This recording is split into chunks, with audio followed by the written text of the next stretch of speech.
me.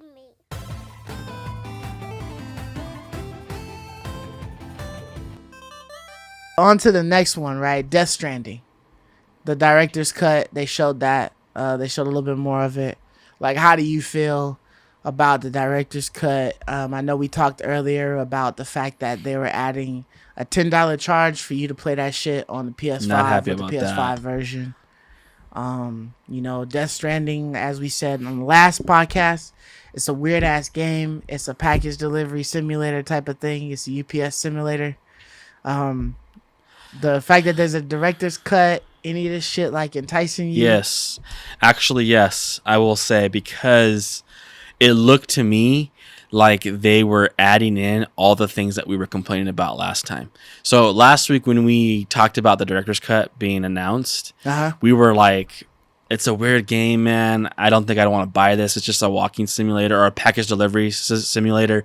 This is just FedEx the game, like you said. And it's like, I thought it was that way too. But dude, it looks like they're adding in things. They're added. Melee, I think, is being like added in. They added guns. Guns is being like added in. Like action is being added in. And that was like, wait a minute. Maybe this will be. Did it have guns before, though, is my question. I mean, they talking about mounted guns and laser lasers and stuff. They have like that. a new gunplay Fire experience. range. I do think there might have been guns. I don't know. I didn't play it, but I think it's like a new, like upgraded. So it's like upgraded combat, upgraded gun mastery. That's the right? only thing I couldn't imagine. Like, how would you have dropped this game before and not had that in there? I know. Like, what would have possessed you? Why is this the director's cut? You think this would be the original game. So seeing this stuff does honestly entice me. Like, it looks like it's more my kind of game now. Yeah, like you, or at least giving you more than just dropping off packages. Right. Right. I mean, it seems like there's more to this game. Yeah, maybe that's just because you're actually seeing more. Like, maybe I'd have to like watch somebody play the original and see like, okay, what's this all about? But from all of the trailers and everything we've seen in the past, it just looked like you just walked around and dropped packages off. And that was literally your whole thing, running around with ladders to get across chasms and shit to drop a package off or whatever. Yeah, and this is like invisible monsters and all that. This to me is like, it's like a really interesting story, but it's kind of excruciating to see the story because the gameplay is so boring to go through it. And this to me is like a repackaging in it to make it more palatable. To where like, okay, I think now I can eat that meal. I think I can do it now. Like, I needed a little more, a little more salt in that. A little more cheese on there? Yeah, I need a little more cheese, a little more salt, and then Salsa. like that works now, right? And I think like that's how I kind of feel about this. Where it's like, okay, I think they added a little bit more of that flavor, to make it, maybe I can play and get through this game now. Maybe I can actually see this story that everyone's talking about and actually have an opinion on it, because I was turned off by it originally. So I guess the question is, all right, so I know that there's like an upgrade, right, from of $10 or whatever for Death Stranding, but is the $10 going to give you the director's cut for the PS5, or you'd have to buy the PS4 version of the director's cut and then pay $10 to get the PS5 version? The way I understand it is, we're rebuying this game. Okay. I don't know how it works if you already own. That's a good question. If you already own the PS4 version.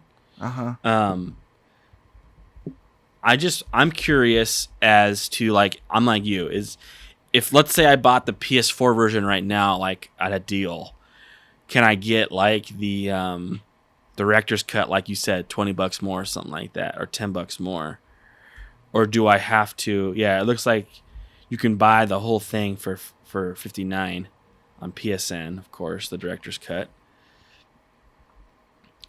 Oh, the digital deluxe. Okay, yeah, it is $10 more. You're right. Okay, yeah. So Death Stranding PS4 owners can upgrade to the director's cut for $10, and you can transfer your game for $5. The PS4. Yeah. Oh, so if I own the PS4 version for $10 more, I get the director's cut editions, all that bonus content. Yep. But the standard version, the standard edition is $50. Yeah. Like if I don't own the game at all yet. Right. Yeah. But I mean, you could go on offer up real quick, find Death Stranding for like maybe 10, 15, and then get that off with another $10. You know what I mean?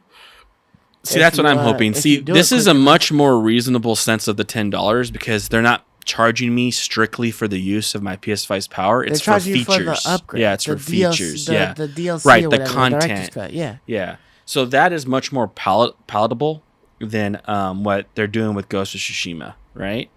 So yeah, I can see myself getting this one, man. I can see myself buying this. Yeah, man. I mean, I'm seeing Death Strandings on offer up for like $15, $20. Yeah, exactly. So I mean, if you pay $20 for the game, and then you just pay $10 for the director's cut when it comes out, like you on. Right. Like, that's cool, you know? Exactly. Yo, the little limited edition PS4 was kind of fire though. Had like an orange see-through controller. Oh yeah. A white PS4 with like black handprints all over it, like paint handprints. But yeah, so I mean, that's interesting, you know, seeing like all of the guns and things like that. Like if this is more to it than just walking around and like trying to be afraid of these monsters and get around them without any combat, then you know, I wouldn't be for it. But if it's got extra stuff, you know what I mean, you're able to shoot things and whatnot and like fight, you know, for your life, then I'm probably more inclined to pick that up. Like the director's cut might be what is needed. Right. For it. Yeah, exactly. Which is, I'm totally on you. You're right. For a $10 fee, you can upgrade your PS4 version. That's totally bomb. Yeah. So yeah, I'm gonna probably go out and try to find a PS4 version of this game. Yeah, and then I'll pay the $10 fee. $10, and you could probably talk somebody down to 10. From to 10 or something like and that. you're paying 20 for this newer for version. The whole thing, yeah. And I got the PS5 version. That's totally enticing. Right. Yeah, I could probably almost say for certain I would probably play this on launch day. This is gonna be I think so, when man. When does it come out? I think so. Oh, September 24th. I think so. And I was reading too that the Kojima was saying that the content is not just like bolted on. Like, you know, with like Ghost of Tsushima, they just like screw on a new island. There you go. There's a new place to go to. It's like a bolted on add-on. Yeah. You have like your world and they just bolt on a new place. Right. This is like the content's interwoven. So like so it's you like could be going through the story and there's new shit in the story that you never saw. Right. It's interwoven into the game, which is kind of a unique way of adding in content, where it's not just like a new place to go. Well, but it almost feels like an actual director's cut, right? Yeah. Like when you're thinking about movies, right? You're right. And you look like at the Snyder cut. Yeah, Zack Snyder, and then you look at his like director's cut or something like that. Like there's a lot of shit in there that wasn't. It feels different. Like so, the whole thing feels different. Movie, you know what I mean? That's such a great point. Be a whole different game. So Ghost of Tsushima does not feel like a director's cut. It should be called. Well, I'm not sure what the DLC director's cut is like. I know that they were adding on the island and charging you extra for the PS5 version, but I honestly don't know if there was anything extra in the story. There isn't that they were giving you. There isn't. So just the same story, right? I mean, of course, you have your feedbacks now. That's not a director's cut then. Why would you call it a director's cut? That's what they call the director's cut. I know it's not is technically the island a director's what was cut cut. out by the director or by the team, and the director was like, "Oh, I want an extra island in here." And the team is like, "No, we can't do it." You know, I don't know, man. I don't know. I gotta look more into the Ghost of Tsushima. But this is a director's cut done right. You know, like this is going to be really neat. I think I'm excited for it. Definitely, for sure. So I love you, me.